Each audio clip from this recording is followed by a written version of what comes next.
Welcome to all Hare of you. Krishna Maharaj. Yes, Prabhu. All of you are doing fit as ever and keeping safe. Thank you for coming here and sharing your time today with us.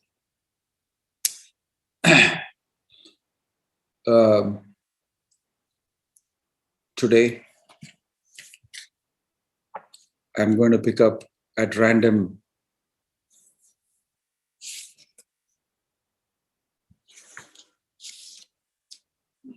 a sloka that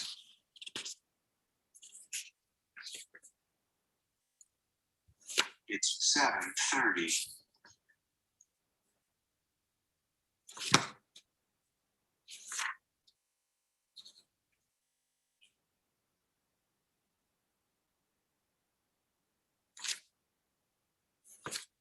One minute, I lost it.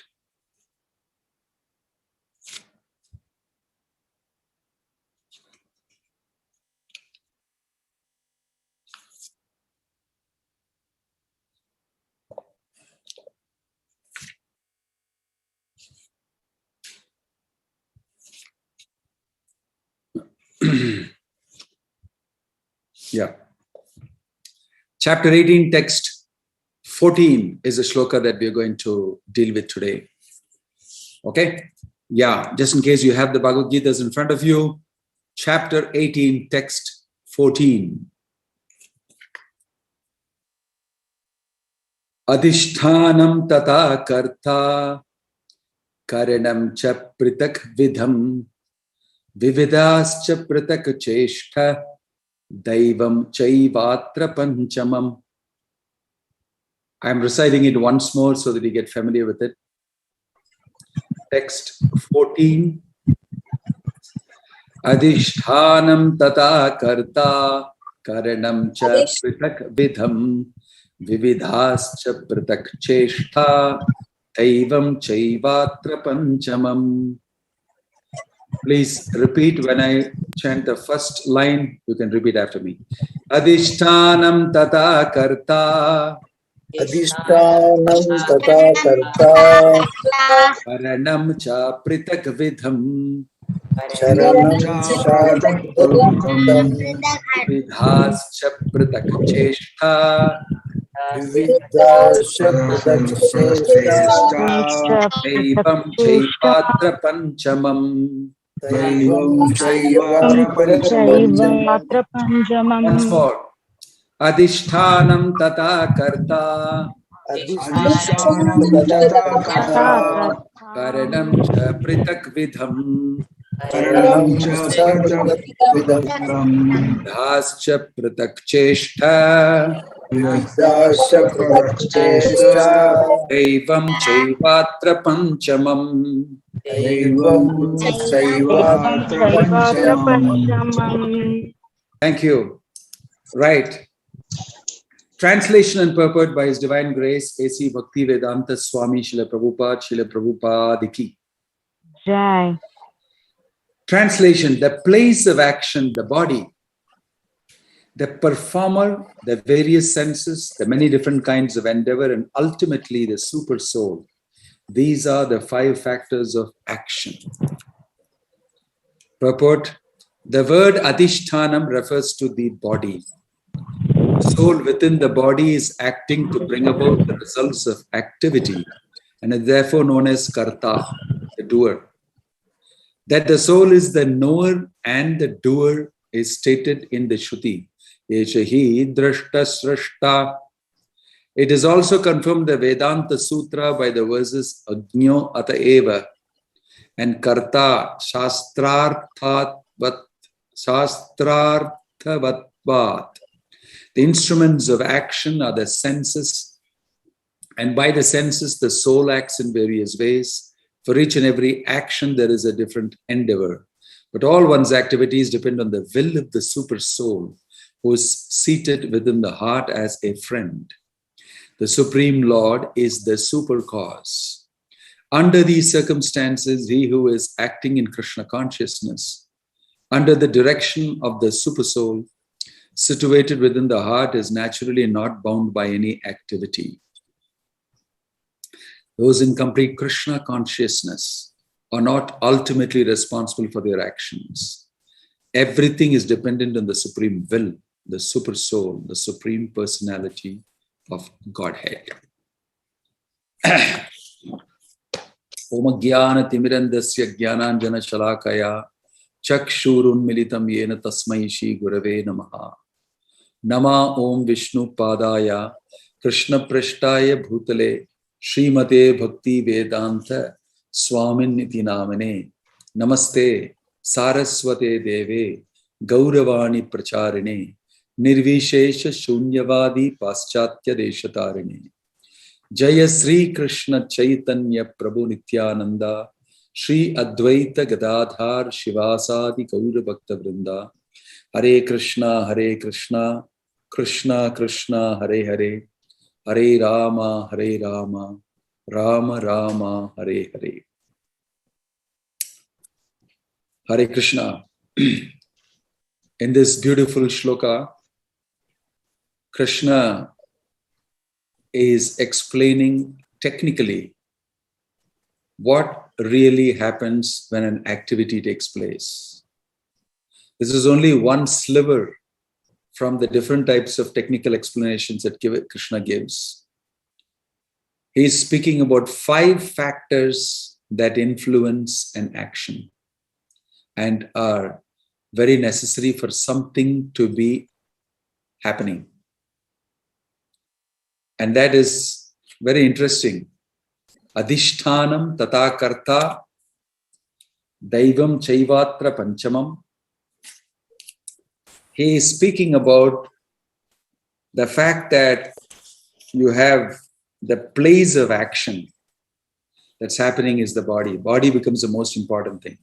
The place of action is body. It's also called kshetra. The soul is called kshetrajna and the body is called kshetra. And one who has knowledge about both of this, kshetrajnayor jnanam yattat jnanam matam mama. One who knows the body, that is matter, and one who knows spirit, the soul. If you know both of these things together, then you have knowledge. It's a very technically explained chapter. In the 13th chapter, Krishna explains it's kshetra kshetrajnayor jnanam. Knowledge means knowing matter and spirit. Not matter alone. Not spirit alone. Matter and spirit. For a conditioned soul in this material world, knowledge means that. Now, I don't want to go into the whole examination of the fact that what we are taught in education institutions is only about matter. It's only about matter. As though anything about spirit is spiritual and religious and therefore keep it away. That's a very big blunder done. And therefore, we'll end up learning only about matter. Therefore, we don't have full knowledge. If we don't have knowledge about the doer, karta, adhishtanam, body, tata karta, the one who is inside, who is the kshetrajna, knower, and who is the real mover.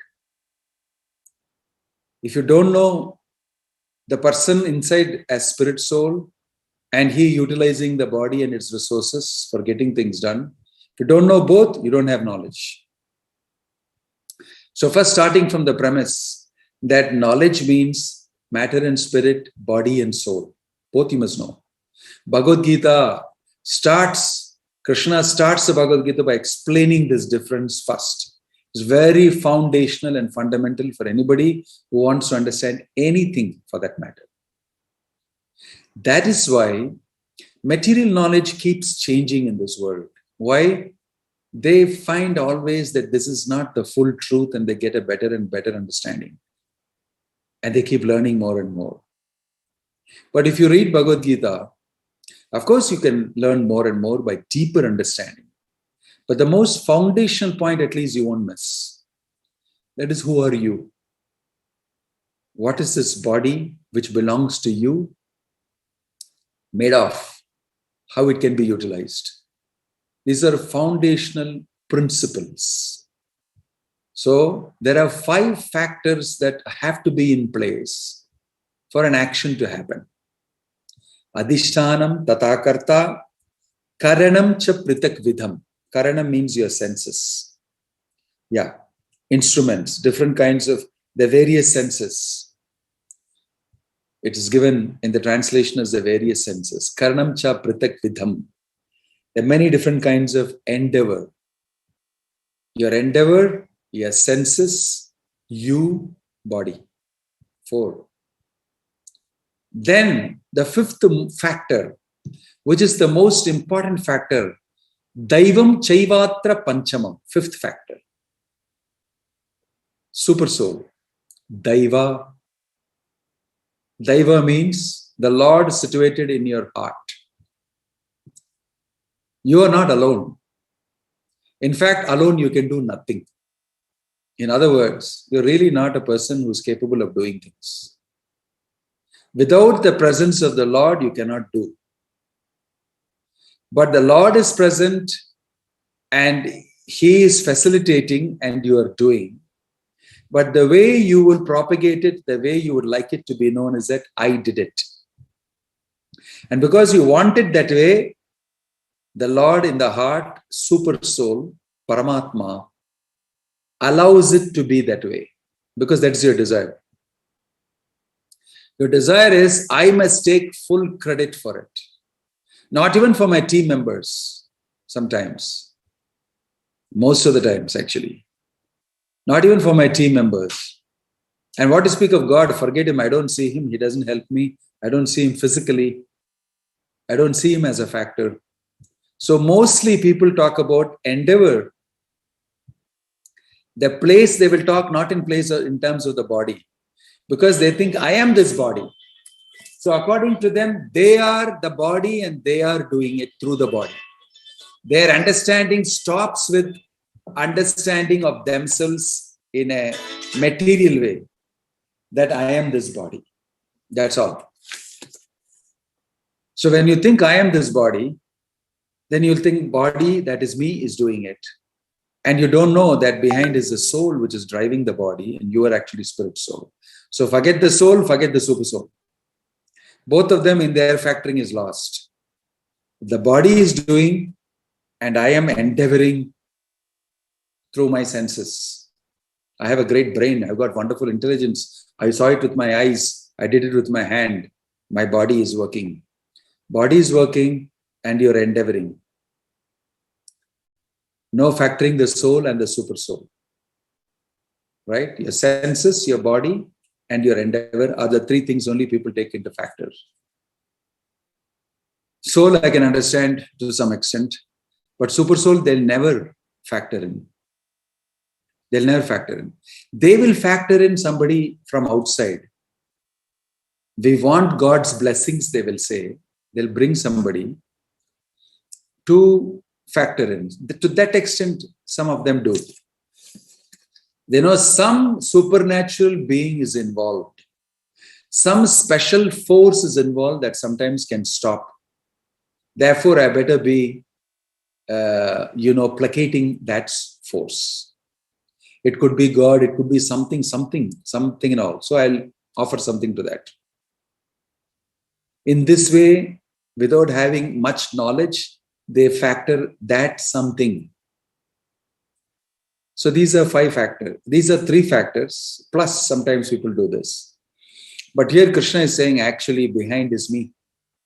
The ultimate factor is me. Why? What is the function of the super soul inside the body of this thing? Super soul accompanies the soul. Always.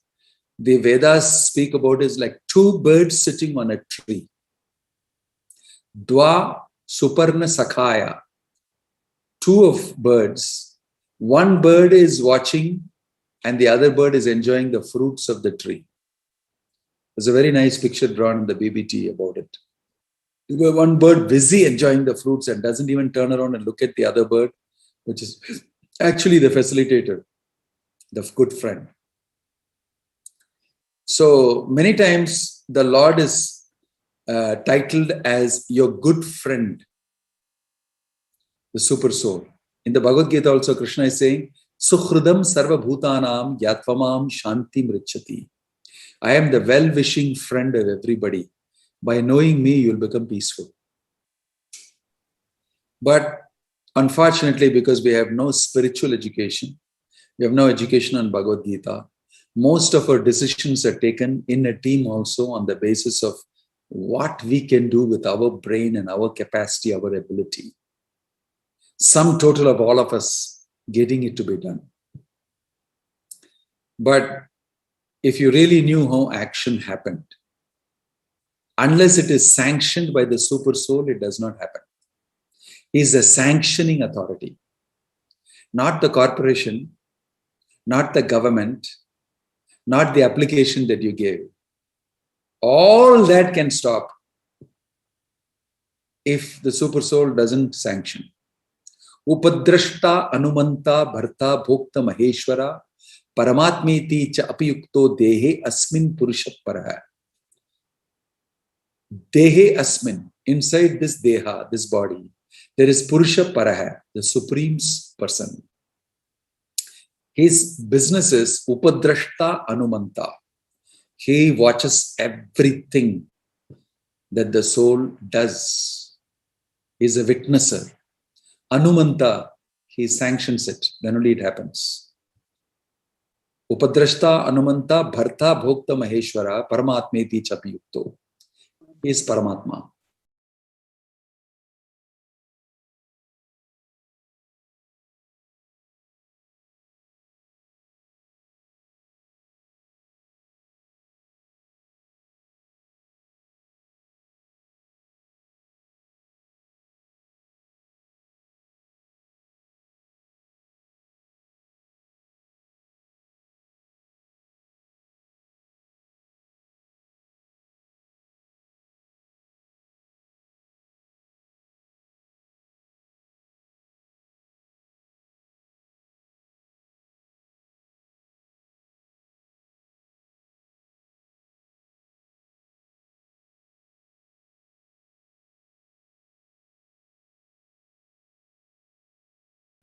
Necessity.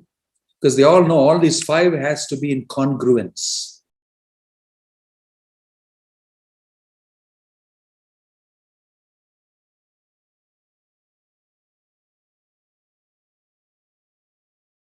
Whether I can do it now according to my conditions in my horoscope, whether it will be successful, whether it is called Daiva Anugraham, whether it has got the sanction of the Lord.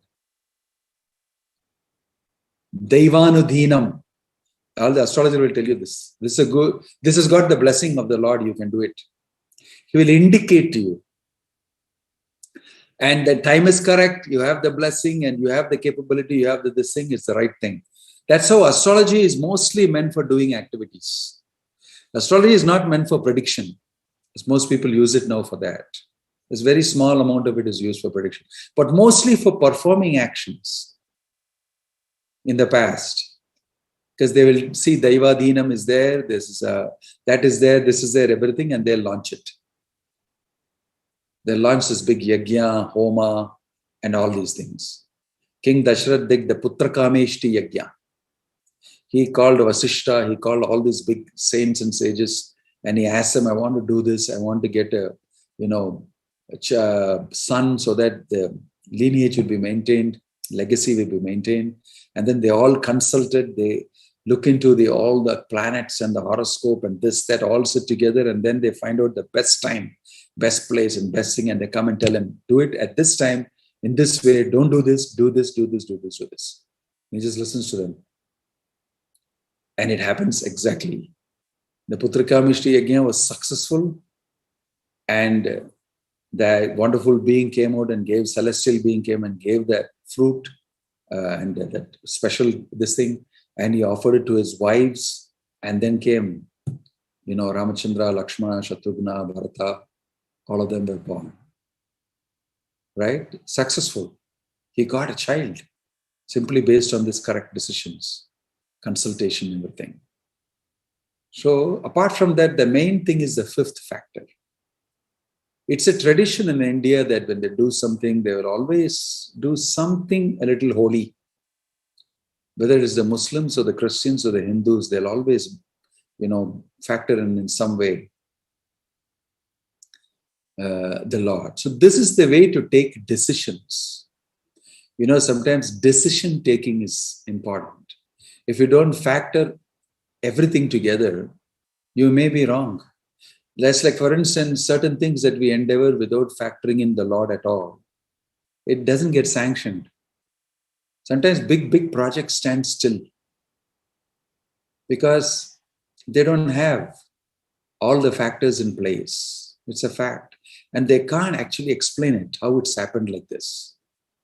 Some communication gap, some product didn't come, or something happened, or the consultancy was wrong, or big storm came and this happened, or coronavirus stuck and there's a lockdown and people could not do it in time and therefore it has to be like this. Because these are all things that are beyond the purview of a human being. You call it force majeure clause. Everything will occur, but the force majeure means that anything happens beyond our control. There's a storm, there is tsunami, there is something, we are not responsible for that. I don't know about it. But with this type of technical stuff, you can even predict that. So perfectly you can do the job technically. And somebody will tell you, no, don't do it at this time. There's, most probably storm. This is going to happen, that's going to happen. This is not the right time to do it. We should put it off by 2 months and do it at this time. This is a favorable time for you. Right? Now, beyond all those material considerations is the factor of the Lord. The Lord can change all these 5 factors. Amavasya or something like that. In the Mahabharata, there's an instance of Krishna doing it on a day before, observance. And then both Surya and Chandra, what is he doing? This thing, it's only tomorrow. Why is he doing now? So they rush down to meet Krishna and in the Yajna, then how come you're doing now? It is wrong. Tomorrow is this thing. No, that is the confluence of Surya and Chandra and both of you are here now. So this is the right time. He changed it. He changed the date. And it happened like that. Both of them came down and said, when both of you are together, it's the right time. You're here. It's the right time. And they were stunned. Oh gosh. We came here knowing it is being done and it is wrong. And it has become correct because of the wish and desire of Krishna. So Daivam Chaivatra Panchamam is very important. Sometimes when there are devotees involved, he will change everything. It doesn't go as per the horoscope. It doesn't go as per the Shastra, as the books and everything. He changes it. That's the amazing thing. That's the great advantage Arjuna had in the battlefield. Krishna was with him. And everybody who knew on the opposite side, he is going to be victorious. Simply because Krishna with us, Arjuna, that Pandavas are going to be victorious. That was the decision and the conclusion of Vedavyas to Dhritarashtra. He said, Jayastu Pandu Putranam Tasham Pakshe Janardana. Simply because Krishna is on the side of the Pandavas, victory is for them only. And he is determined to protect his devotees, the Pandavas. You guys have no chance. Whatever you may do, you may be great, you may be skillful, you may be Duryodhana may be far better than Bhima in fighting with the mace. Arjuna, may not be as good as Karna. Whatever you may think, victory is for the Pandavas. Why? Krishna is engineering it. Krishna is engineering it. So the 5th factor is very important. If we have the favor of the Lord, and mostly devotees have, then many things can become successful. Because the devotees won't do anything else but service to the Lord, mostly. Anyway, if they have anything personal to do, it will be connected with their service. It's connected with their service. So when Bhaktivedanta Swami Prabhupada went alone with $7 in his pocket and got 2 heart attacks on the ship on the long journey, nearly, 2 months, most people would have concluded this is a very wrong thing to do. Because Sumati Morarji, who was a India Steam Shipping Corporation head, she said, no, Swamiji, don't go. It's not at all right for you. You're already 70 years old. And the ship ride will be very, very nauseating, rocky, and it'll kill you. It'll finish you. I'm afraid that you will. She was internally almost thinking, this man will pass off in my ship. I don't want him to.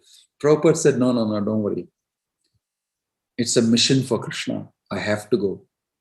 You have to depend on Krishna. Because she was a very pious lady. He convinced her. And if you look at what happened in the ship, very similar to what Sumati Morarji thought will happen, happened. He was attacked. 2 heart attacks he had. Massive heart attacks. Massive. And he landed up there with nobody to look after him. He lands up there after 2 heart attacks. And he's got somebody's friend. And he has to stay in somebody's house. No residence, no money. Anybody who sees this project will say it's a gone project right from the beginning.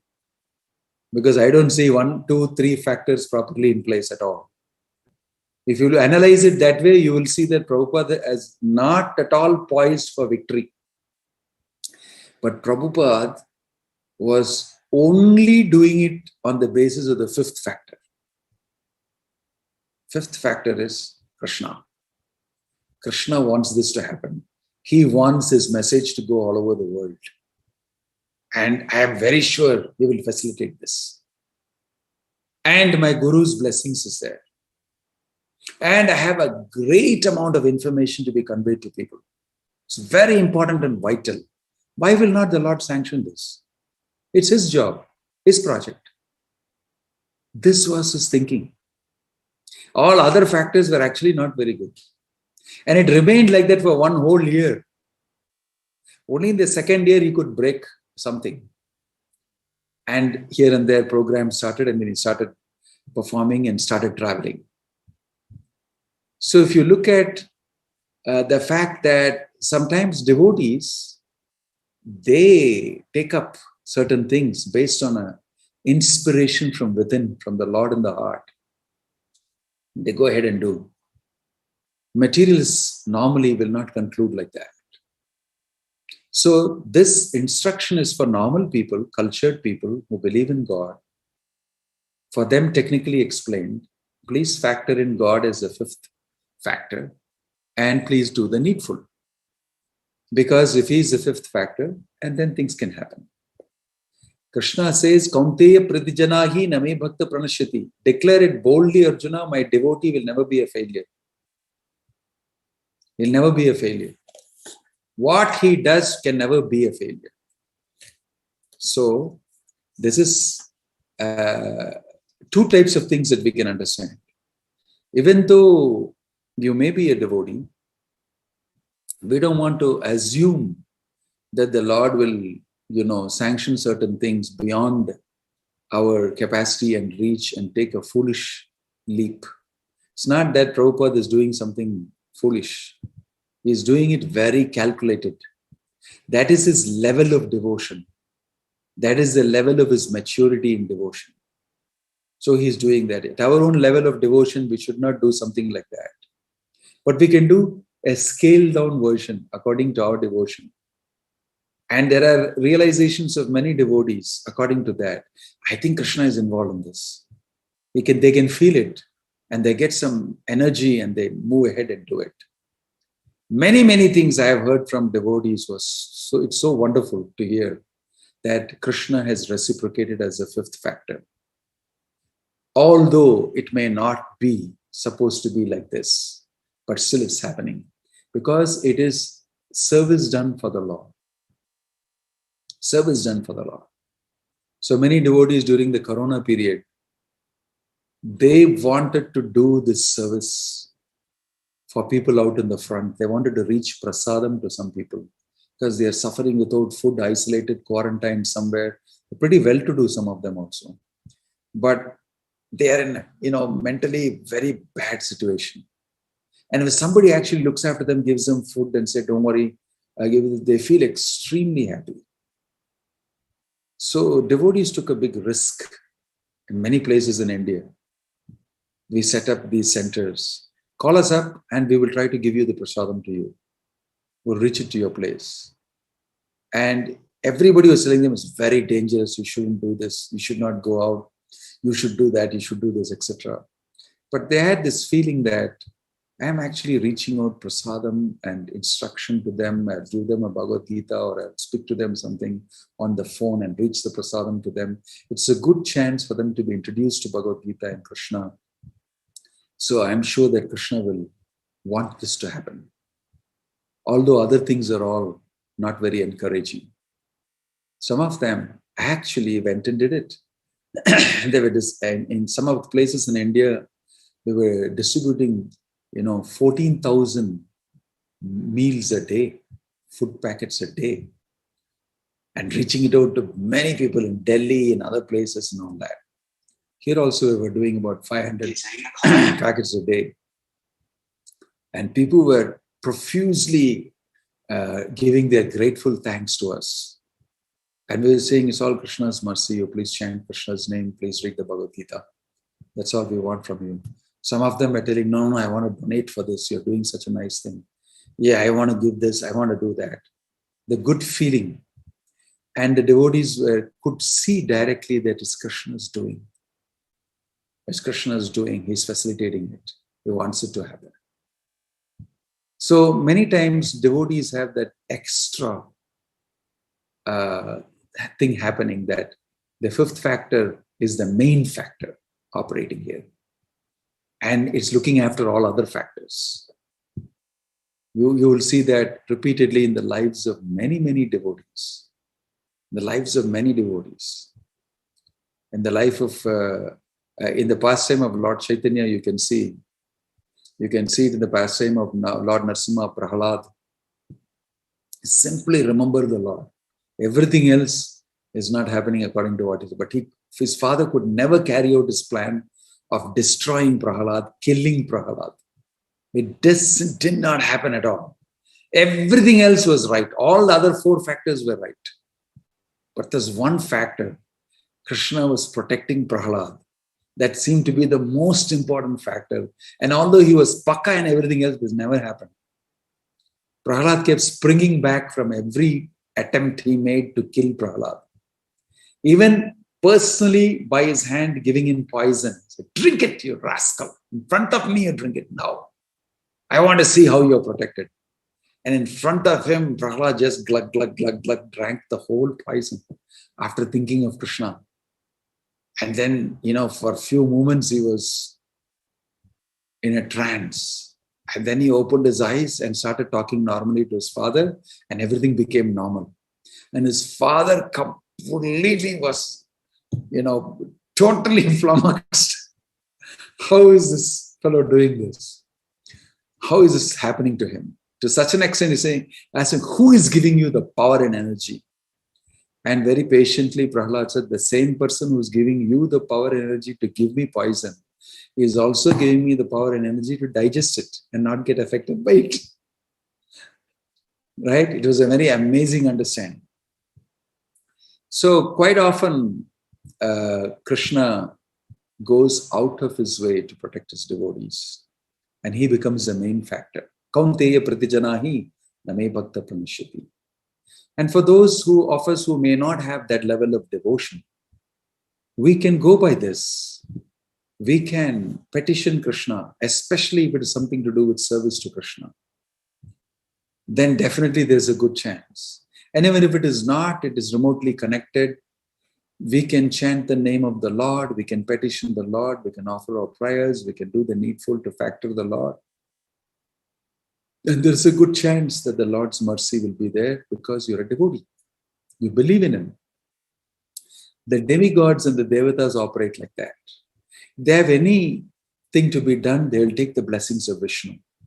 They'll come to Mahavishnu and they'll do the needful, and the Lord will give them the blessings. Don't worry. This is like this, like this. This will happen at this time, like this, like this. At this time, you do this. And I'll be there to help you. And it will happen. So they completely go by it, and it happens for them. It happens for them. Similarly, although we may not be great pure devotees, but we are devotees. We believe in the Lord. We may be wallowing around a little bit with some attachments here, this, that, everything together. The Lord is very kind, very merciful. If you can factor Him in your doings, in your actions, there is every chance that not only will your Krishna consciousness improve, but also you will get purified and you'll get closer and you'll have more faith in these statements. Dhruva Maharaj, whose portion of the Bhagavatam that we are reading now, he is a person who was directed by his mother. It's a very beautiful story that King Uttanapada had two sons. There was Dhruva and Uttama. Dhruva's mother was Suniti and Uttama's mother was Surichi, two wives. And the Surichi was a little ambitious lady. And when both were climbing onto the lap of the father, playing around, she very harshly told Dhruva, you don't try to climb the lap of your father. You have no right to sit there, nor can you sit on the throne. It is only my son who will do that, Uttama. And in order for you to do it, you have to take birth again and be born through my womb and become my son. Then only you can sit on the throne. The extremely harsh words he spoke to that small 5-year-old boy who was out of affection for his father, climbing his legs and going onto his lap. It was like a thunderbolt. And Dhruva stood shivering and shaking there, told by his stepmother, stop it, don't try to get up. He was shivering. And then he was so hurt, he did not know how to react to it. He just ran to his mother, who was not cared for much by the king, because his Suruchi was his dearest wife. So he ran to his mother and held her tightly and started crying and heaving sighs and breathing heavily, because the hurt was so deep for the small boy. Then his mother also couldn't take it. How can I help you, my boy? I have no influence over your father. I am an outcast. I really cannot help you. Nobody can help you. And I can only share your sorrow. She cried with her son, embracing her. Then she told him, only Narayana, the Supreme Lord, He can help you. Always depend on Him, because she was a devotee. She advised him like that. And that 5-year-old boy got a lesson. And he took it very deeply. He disappeared from the house to go to the forest. He made inquiry where to find the Lord, Narayana. Somebody told him, you go meditate in the forest. Everybody, all the rishis, sages, everybody going there only to get the Lord. He went to the forest. He left the home and went to the forest. And he started inquiring how to get to see the Lord. And the Lord came to know about it. Narada Muni came to know about it. Because he's the emperor of the whole world, Uttanapada, his son is missing from the palace. Everybody comes to know about it. And so he came to the forest, Narada Muni. He met with Dhruva and said, why are you doing this? Go back home. Please go back home. You're a small boy. It's nothing, just your mother, said a few things. Okay, you go back. Dhruva said, no, I'm not going back. On the way, many people had already encountered him and said, hey, go back. The forest is not a place for a young boy like you. There are wild beasts. There are all sorts of dangers. There are snakes. There are bushes. There are traps. It's not a place for you. Don't go there. You'll definitely die. He said no, and he kept going. And to Narada Muni also told him, get back. You're too tender and too small. You're a prince. Get back. He said, no, I'm not going. Rather than trying to stop me, why don't you help me to understand how I can see Narayana? Why are you wasting your breath trying to stop me? And that surprised Narada Muni very much, this boy's determination. So he initiated him into a mantra and told him, think about Narayana like this, meditate on him like this. And if you do it with focus, this will happen. Do these type of tapasya, austerity. Anyway, you are into it, so I might as well tell you. And Dhruva performed it. I'm determined to see him. It was a material desire in him, a desire to sit on the throne, a desire to be greater than my father and greater than my grandfather. That was his desire. See what I'll show you, people. Like that desire. And he did Tivrena, a very focused, high-powered austerity a small boy did. And the Lord appeared to him. The Lord appeared to him. He came in front of him, very pleased with your determination to see me. And he granted him everything. Of course, Dhruva said, now that I have seen you, I don't want any of these desires. I just want to be a devotee. He became a devotee. So the Lord was the only factor in Dhruva's mind for achieving everything else that I want. Focused. Tivrena bhakti yogena yajeta purusham param. It's a beautiful story in the Bhagavatam. And within 6 months' time, he sees the Lord.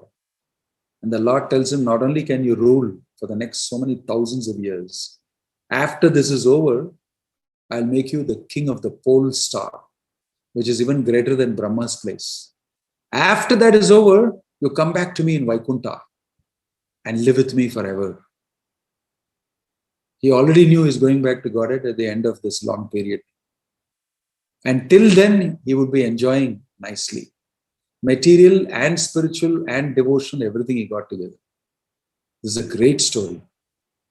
Victorious, successful endeavor, action. Right? So, we may not be very great, but if we are determined and if we focus on receiving the mercy of the Lord and we ask for it, we are determined to get it, and we are patient, and we perform, definitely you become a recipient. That is discussed even in the Bhagavatam. If you follow the chanting of the holy name, Hare Krishna, Krishna Krishna, Hare Hare, Hare Rama, Rama Rama, Hare Hare. And if you orient your life towards this reality of God, Krishna being present in your heart and everywhere else, and if you read the Bhagavad Gita and connect nicely, then why should the Lord stop you? Because the purpose of life is to connect with the Lord. Why should he stop you from it? If you're executing the purpose of human life, you don't have to even look at these 5 factors. This is beyond these 5 factors. These 5 factors are mostly for material requirements in this world. For things beyond, Krishna himself factors himself as the main. Like I told you about Prabhupada, told you about Dhruva. He becomes the main factor for devotees. If Krishna is there, like for Arjuna, Krishna is there, everything is there, he thought. He did not make a choice like Duryodhana did. It's very interesting to see people who don't factor God in their life always depend on everything else. So as soon as Krishna woke up, Duryodhana was the first one to ask him, I want your army. How are you going to help me? He said, I have 2 things. I can offer myself or my army. Myself, I'm not going to lift any weapons, no fighting. I'll just be with you. It's a very, very smart proposal Krishna put to Duryodhana. I'll just be hanging around with you. I'll not be lifting any arms. Then Duryodhana materially calculated, what's the use of you? If you're not going to lift arms, you're such a fighter, wonderful fighter in your Krishna. And if you don't fight, then what's the use of you? I would rather take your army. That was a very poor choice he did. I would rather take your army. He lost. And Arjuna was only too happy. He said, I am very happy with you, Krishna. You alone be with me enough. I don't want your army, nothing. Just you be with me. This is the meaning of a devotee's choice. You can see that he has already decided for victory. He has made the right choice. At that point of time, Krishna only smiled and said that, good, you're going to be victorious. Because I'm going to be on your side. I will take care of everything. I'll plug all the holes, all the weaknesses, everything. And you'll be super fine. definitely you're moving towards victory. And Arjuna knew this from the beginning. If Krishna is with me, that's all I need. He's his best friend, advisor, mentor, counselor. And that's how this Bhagavad Gita was born. On the battlefield, he counseled Arjuna. Sometimes people wonder, is this a place to have such a crucial conversation? And there's a whole war waiting and people are waiting? Yes, it is for Krishna. He doesn't care about the war and people waiting and Bhishma waiting and all that. My devotee is in distress and he's asking me to be his mentor. I will. And he went ahead. It seems it took about 45, 50 minutes, the Bhagavad Gita. 700 shlokas express, boom. It was chanted. And everything was understood and Arjuna questioned and everything was fine. He said, okay, I'm fighting the war. You convinced me. All my questions are answered. Karishye vachanam tava. This was the great prophet Arjuna had. He had Krishna on his side. And he was not bothered about anything. Many things happened. Many things happened. All sorts of, very illegal things also happened. But through everything, he came out very victorious. So why the shloka is examined this way is that mostly people de-factor God and think that man is making advancement. Civilization is moving ahead by our great discoveries, our science, our technology. Our civilization is moving forward. In the past, we were not like this. We were just hunter-gatherers. We were, just, Stone Age men. And then we did this and then we did this and we're moving forward. A wrong picture painted. There's no proof of this. There is no real evidence that we are moving forward. We are moving forward. Actually, we are actually moving backward. It requires the proper eyes to see. If you examine as per these shlokas given here about making decisions, we always make the wrong choices like Duryodhana did. And you'll encounter so many different types of situations. And the more we continue in a godless civilization, without factoring God as the ultimate fifth factor, the more complicated it's going to become. More complicated it's going to become. At least we must understand that we are spirit souls beyond this body. At least we must understand something called consciousness. And gradually from that, we can go to the next stage, We have to open our eyes to the truth. We cannot be comfortably situated in the illusion. Ignorance is bliss. It's folly to be wise. It's a very, very lousy, adage to follow in reality for life. In ignorance, you should not be blissful. That means you don't know what's happening. It's like a drunkard. He gets drunk and he gets intoxicated, therefore he acts very happy. But that's not his real situation, right? So as long as we remain ignorant, we never know what is the reality. There is no need for us to be happy, stupid to be happy. When you come to know through study of Bhagavad Gita what is reality, then you can really be happy. And it is not impermanent, it's permanent. So this is history. You can see in the Mahabharata also it's like that. Apparently certain things strike us. But in reality, the final truth is that wherever there is God, wherever there is abiding principles to his instructions, there is always victory. That's the last shloka of Bhagavad Gita. Yatra Yogeshwaro Krishna, Yatra Partha Dhanurdhara, Tatra Sri Vijayo Bhutir Dhruvanitir Matir Mama. Wherever there is Arjuna and Krishna, wherever this conversation is being heard, there will be victory, there will be opulence and highest morality. This is the guarantee at the end of Bhagavad Gita. So people take some time to understand this. But once they understand it, it sticks like nothing. They know that there's no other truth. It takes a little time to sink inside and understand. It's difficult to shift from one paradigm to the other. But once you cross the threshold, you understand how solidly true it is, what Krishna is saying in Bhagavad Gita. Philosophically, scientifically, in all other ways, you can understand this is a solution. So please read the Gita, and Krishna has given solutions to almost everything that we face in the world.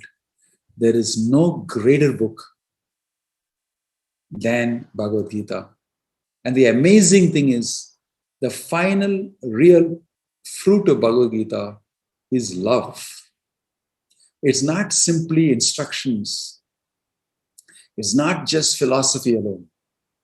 It's a philosophy of universal love. It's a philosophy of how to express yourself and be yourself in full and feel fulfillment, fully blossomed human being. How you will be. That is what you will achieve at the end. Right? And so reality without God is not possible. Reality is God. We need to join it. That's all. Om Tat Sat. Hare Krishna. If you have any question, I will be trying my best to help you out. Sukanya Kulkarni. If we want to serve Krishna, have some plans to serve, other 4 points may not be working. Is it possible 5th point will work out by Lord's mercy? It's possible, but we always take the instruction of Guru, of a person who is well-versed in the science. It's not that after this class you should think that Maharaj told me that I can work with 1 point alone and go ahead and try it out. Please always do it under the instruction of a mentor. And in Bhagavad Gita's terminology, it's called a guru. In commonplace terminology, it's called mentor, counselor, good friend, buddy, pal, whatever you want to call. Right? So you need a person who can help you to apply the principles of Bhagavad Gita practically. And there's a good chance if Krishna so desires and he has that plan for you, you'll find out from the Guru and it'll work out. That's how Bhaktivedanta Swami Prabhupada executed, on the basis of what his Guru told him. So yes, there's a good chance it will work out.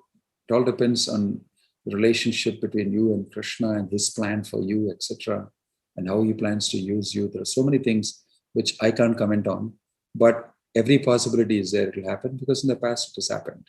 And it is still happening in the lives of many devotees. And it has happened in my life too. So there's good chance. Shiva Kumar, how many people could hear Bhagavad Gita on the battlefield? Not everybody in the battlefield could hear.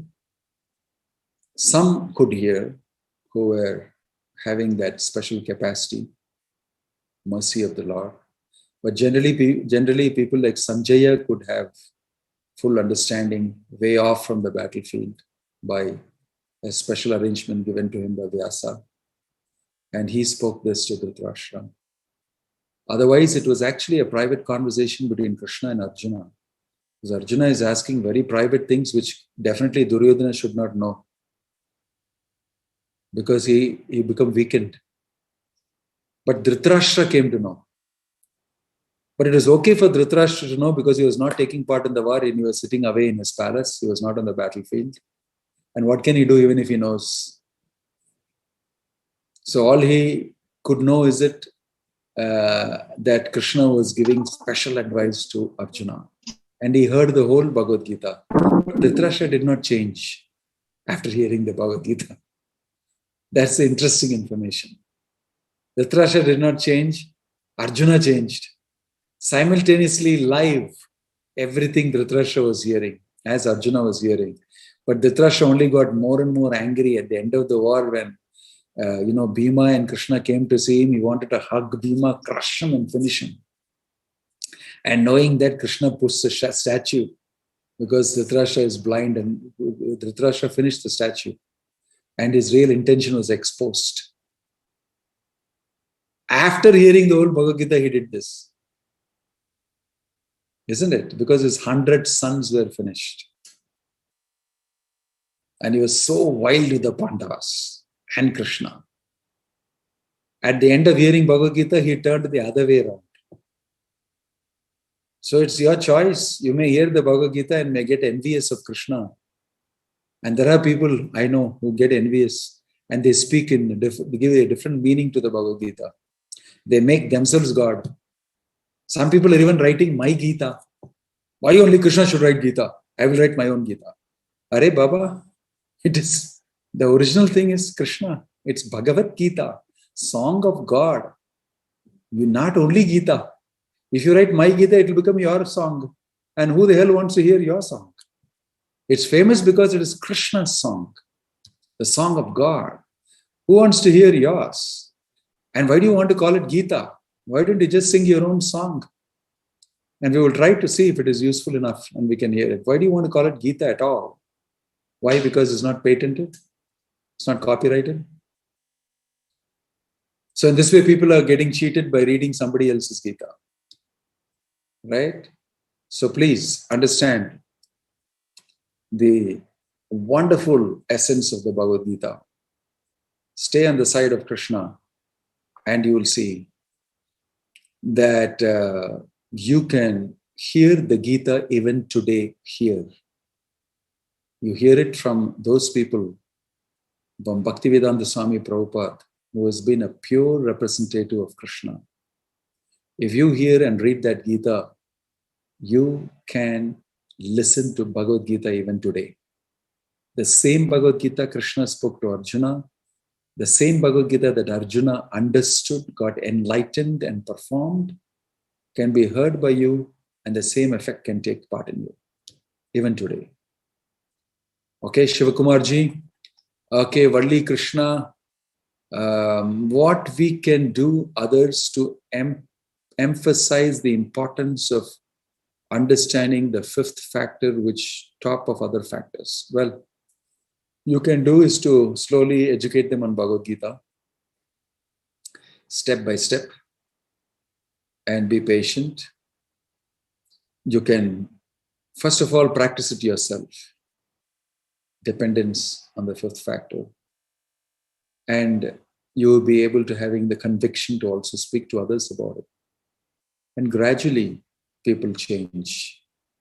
There are factors in people's life that make them change. And if Krishna wants, and he wants to show mercy, sometimes he induces the change and they change. Especially if you desire and if you pray. Many of our devotees, they have friends, they have relatives, and they come here and offer prayers to the Lord. They start some special japa for them, and they come in prayer and they make offerings to the Lord and say, I want this person to understand your Bhagavad Gita. I want him to seriously be, taking part in it. Please facilitate. And especially if that person is not so inimically against or anything, there's a good chance that they learn. This is complete open source. Anybody can pick it up. It is just that you have to do it in a proper way, picking the Gita that is coming in the proper parampara. And if you try to do that and pray, there's a good chance that Krishna will act. This is a personal thing. And if Krishna did not act so also, we don't take it badly. We know that there must be other factor which I have not known and which Krishna knows best. And it turns out like that.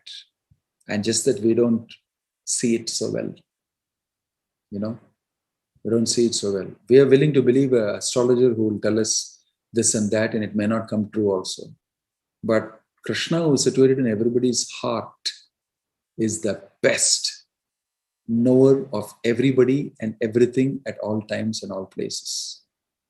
Right? So if we appeal to him, he is the best astrological consultant. If we appeal to him, then things can happen. So we should factor that in even in our willing to emphasize it and bring the fifth factor in other people's lives. We should know that If Krishna wills, it will also happen. Not only because of me doing it, not only because I know 50 shlokas from Bhagavad Gita, I can argue it out, I can defeat him in an argument. All that alone will not help. Many times people accepting Bhagavad Gita also depends on that person and on Krishna's facilitating him from within the heart. So we appeal to that. Then things are different. Okay? Valli Krishna, Savin KV, please accept. Krishna will plug all holes. Does this mean we will interfere with our free will and also remove our sense gratifying propensity? There are certain things that only you remove. We should not give our job to Krishna. We should not expect our job will be done by Krishna, and Krishna is smart enough to make you do it.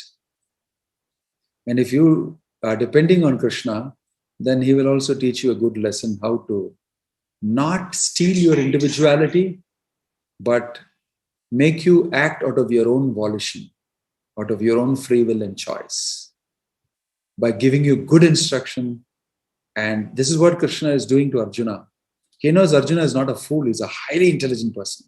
So he's appealing to his intelligence, giving him arguments and defeating the arguments that he gave, presenting to him things properly and appealing to his intelligence. That's what Krishna, the whole Bhagavad Gita is not just a dictatorial statement made by Krishna. You do it, otherwise you're lost. It's not like that. He argues logic, science, from scripture, duties, everything he puts forward. Very nice arguments. And Arjuna actually loses his arguments. And Krishna enforces. And he said, it's better for you to do.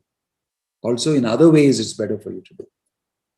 And so it's a whole lot of choices that Krishna gives. And Arjuna, out of his wisdom, he understands that, yes, I must do this. Out of my own free will, I decide to do it this way. I'm willing to listen to what you say. So Bhagavad Gita is not Krishna stealing away the individuality of Arjuna. It is never like that. It respects highly the individuality of all of us. And he wants us to do with the instruments that have been given to us, with the free will and the individuality we have, out of our own knowledge and understanding and perseverance, to appeal to Krishna out of choice. That's when it really takes place. Don't expect that some magic wand can be, waved and then you can expect Krishna to, oh yeah, you agree with me, right? You agree with all the instructions. Yes. Because all you're interested in getting something done or getting something. Krishna is not a fool. Definitely. He's sitting right in your heart. He knows everything. So, and don't be afraid also he's going to take away your personality or individuality. No. You will do it out of your own choice. And that's why you will become very happy, because I took the decision based on Krishna's instruction. And I take responsibility for it. That's when fulfillment occurs. If Bhagavad Gita is such a text where you do, okay, whatever you say, I will do. I don't have capacity to do. I'll do. You tell me what to do. You tell me what to do all the time. If you're going to bug Krishna and ask him for every small thing, it's also not going to be possible for him. It's not going to be possible for anybody to counsel you like that.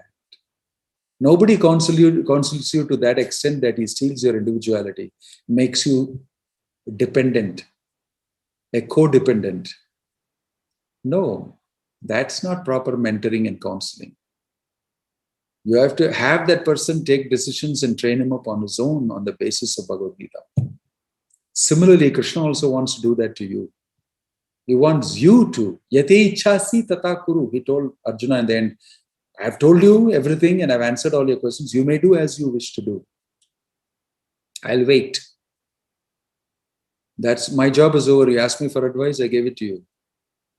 You can act on it or don't act on it. But whatever is I have decided to do will anyway happen. Nimitta matram bhavasabhya sachi. If you want, you can be an instrument in it. If you don't, I can find somebody else to do it. That was the choice. And Arjuna definitely didn't want to lose the opportunity to be an instrument in Krishna's hands. because he was a very intelligent man. So that's how it happened. So it's not that Krishna will take away your personality. It's not that plug all holes means that he will interfere with our free will. No. He is super knowledgeable to make you do it according to your free will and according to your good understanding. Right? All you need to do is to surrender to him and his instructions and his representative. Everything else works out. The key word is surrender. Sarvadharman parityajya mamekam sharanam vraja. That's the most important thing to know in Bhagavad Gita. That's the only condition he lays. Okay, Hariharanji, how many times I can read Bhagavad Gita? As many times as you can. How can I develop my Krishna consciousness effectively? By following those instructions, being in touch with devotees, and they can tell you how to go about it practically on a day-to-day basis, what simple steps you can take, and you will definitely see success gradually. There's no doubt about it. It's workable. It's happening all over the world, this process of Bhaktivedanta Swami Prabhupada, and people are having great time making progress. There's no doubt about it. So thank you very much for your Hariharan, your message. We'll be very happy to have one of our representatives help you. Sukanya Kulkarni again, while cleaning, dusting, walking, many ants get killed right in front of our eyes against our will. Do we get sin for it? Yes, you get. Yes, you get. You breathe in bacteria and virus also. They're also living. What about them? And there are so many ants and insects that you're killing as you walk along, as you do that, as you do this, etc. That's why the Jains cover their face. They are the only religion that already has a mask. Cover their face. Because small cremies and germs and all that, they don't want to kill. Isn't it? So, what to do? The world is designed like that. That's how it is. So therefore, we have to factor God inside. Krishna says that even you're eating vegetarian food is a sin if you don't offer it in sacrifice. Yajna sishta sina santo muchyante sarvakil bishai bhunjate te to magam papam ye pachanti atma karanat. Agam papam, great sin, if you don't offer the food to the Lord and eat it after as prasadam, as yajna sishta. Right? So all these things are meant to convey something, because by knowing that I will be killing other living entities, a grihastha is supposed to do pancha yajna, 5 types of sacrifices. For killing that he will do inside the kitchen while grinding on the stone mortar, for killing like this that you will do, and for the efforts put by all the rishis and sages to bring the scripture and good living to you. And the fact that you got your body and all that coming in your father and grandfather and your whole dynasty line, they also have helped you. So for all of these things, we become indebted. So we have to do yajna. And a grihastha is supposed to do. And that takes care of many of these things. But in this day and age, by accidentally some things are happening, okay, if we can stop it while sweeping the floor, okay, take a little extra effort and take them in a paper or something and put them in a safe place and do it, if you can. Or if your servant maid is doing and you don't care about what she does, and she especially is going to kill all the so-called this thing, you can give her instructions. You can do your best from your side. If nothing happens, anyway, it's happening here and there in spite of your instructions, chant the name of Krishna regularly. By chanting Hare Krishna, Krishna Krishna, Hare Hare, Hare Ram, Ram Ram, Hare Hare, you perform the best yajna. All the 5 yajnas included. Sincerely you chant, and that will be taken care of. That is mentioned in Prabhupada's books. Okay, Sukanya ji. Where and how Krishna has given Hare Krishna mantra in Gita? No, in Gita directly he is not given, but he has mentioned it. He says that My devotees do kirtan about me. Very clearly he uses the word kirtan, right? Where is that verse? I forget that. Little brain dead. The word Sankirtan. Forget the shloka.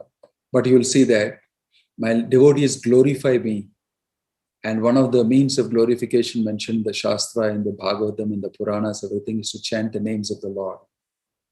And that same Krishna appeared as Chaitanya Mahaprabhu, mentioned in the scriptures, 500 plus years back, and instituted the chanting of the Hare Krishna Mahamantra as the means of this age. So we follow that. And we follow great devotees like Bhaktivedanta Swami Prabhupada, who has told us to do it. So coming in this line, Shastra, Krishna as Chaitanya Mahaprabhu, great devotees, they've all done the crafting and the understanding, everything. So we follow them. It is as good as in the Gita. Hariharan, but during lockdown, I can't get association of devotee. Of course you can, you're getting now. So many devotees have joined together. Nothing stops our bhakti, not even the lockdown. Kartik Meenakshi Sundaram, sometimes when we speak about Krishna to others, we tend to think ourselves as speaking, coming from our own intelligence, and it doesn't work. They don't accept it. How do we avoid thinking like that? Well, your intelligence definitely have to operate even if you have to repeat what you have understood. Because sometimes you have to say it in a way according to time, place, and circumstances, without altering the real essence and content of the message. Sometimes you have to put it in a different way. Use the terminologies of the present age. We live in a postmodern era. We cannot talk the same way like, people were talking 50 years back. If you bring in Gita like that, sometimes they don't. So you may need to use your intelligence to put it across. That's what Prabhupada has done. In his purports, everything is factored in the present world ethos and the problems humanity faces. And he's given Bhagavad Gita's solutions to it. Material world's problems and Bhagavad Gita solutions he has given. So similarly, when you meet with people, they are in their position, in their situation. They'll be wondering, how can some conversation in the battlefield 5,000 plus years back help me now? They don't know. They think you're just some religious, dogmatic fanatics. No. When you come relevant to them, according to your situation, then you need your intelligence to keep the essence intact and present it in a manner. What Krishna presented to Arjuna on the battlefield, we cannot present it now directly in the same terminologies, the same this, and people will feel jarred. So we explain it according to time, place, and circumstance, and that requires your intelligence. Don't alter the message. Don't alter the content and the original spirit. But if necessary, in details, some of them can differ in terms of presenting it. That doesn't matter. For that, you need to use your intelligence. Don't become too intelligent and too smart that change the content and write my Gita and say, I am God. Then you're gone. Then obviously nobody will understand it because the spirit is totally lost. Totally lost. So obviously nobody will understand it. If you don't preserve the original essence of great commentators like Bhaktivedanta Swami Prabhupada, it will not have effect. Don't think you also can do the same thing like Prabhupada can do and start another version. I know. Prabhupada's version is because he's a pure devotee. His purity comes forth. And using that, you can speak. And you can also become pure. And when you become pure, you can see the purity of Prabhupada's words and why you need to do anything else but speak it. That's all. Most devotees do that. They use the logic, they use the content, and tweak it a little bit for details, but use it the same way. It will have effect, no doubt about it. Okay? They don't accept it. Of course, people in this world, even if you present God, they don't accept it. That's okay. But you have to use logic, you have to use science, you have to use each person has to be taught in a different way. You could see the situation, who he is, how he is, what are his thing, and accordingly offer solution from Bhagavad Gita. And don't worry, Krishna is present in his heart also. You try. If it doesn't work out, okay, go to the next person. There are many who are waiting. You don't have to bang your head against the wall with one person alone. Some people are very tough. Forget it. Okay? Work with the people who are willing. Om Tat Sat. Hare Krishna. Jai Srila Prabhupada. Thank you for all your interest and for your questions and for your patience. May Krishna protect you and may Krishna's blessings be on all of you. Hare Krishna, Krishna Krishna, Hare Hare, Hare Rama, Rama Rama, Hare Hare. Please chant this Hare Krishna Mahamantra and keep reading the Bhagavad Gita. Hari Bol. Hare